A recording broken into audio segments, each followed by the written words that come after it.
Hey guys, welcome back to another video. Today we're going to talk about why you should replace video entertainment with reading books. Let's get right into it. So first off, if you're trying to cut off a bad habit, we got to realize that the easiest way is to replace it with something else. So in this case, reading books will replace watching videos. It'll be much easier than cutting it off in one shot or progressively. This is very beneficial because if you're already off social media, there's not much keeping you hooked on your phone at this point. I notice when I'm on the metro, it's pretty crazy how almost everyone has headphones in and are glued to their phones. Meanwhile, you have me in the metro and in the bus reading, so it feels like such an upgrade, honestly. And even when I'm not reading, just doing nothing for a moment is not gonna hurt you. Like, I enjoy it personally. Like, you can just look around, see your fellow human beings, you know? One other cool thing is I recently got a flip phone. So for a lot of people, you unconsciously grab your phone anytime you're not actively doing something.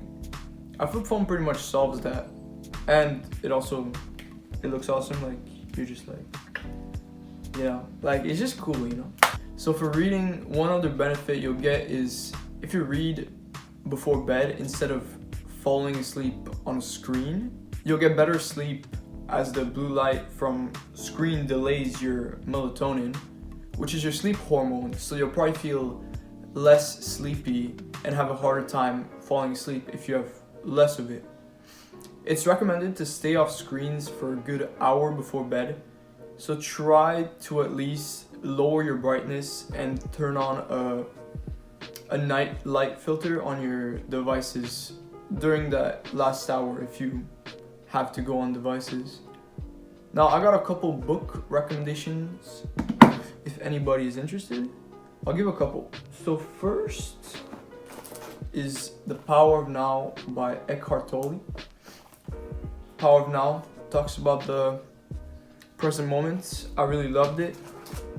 By the same author, I also liked A New Earth, which is quite similar to The Power of Now. So if you like that one, it's good also. This one actually goes deep into understanding the ego, which I also liked. And what I'm reading right now is Autobiography of a Yogi. And I'm also reading another book, but it's in French, but I'll still show it though. It's called Espoir, which means hope. It's pretty interesting. Oh, I mean, I went and brought out like 6 books, but yeah. This is one I haven't started, but I got this one for Christmas. How to Win Friends and Influence People. It's cool too. Yeah, I haven't read many books yet because I'm not the fastest reader, and I'm relatively new to reading, and even newer to reading consistently, so yeah. But I don't think taking your time to read a book is necessarily a bad thing.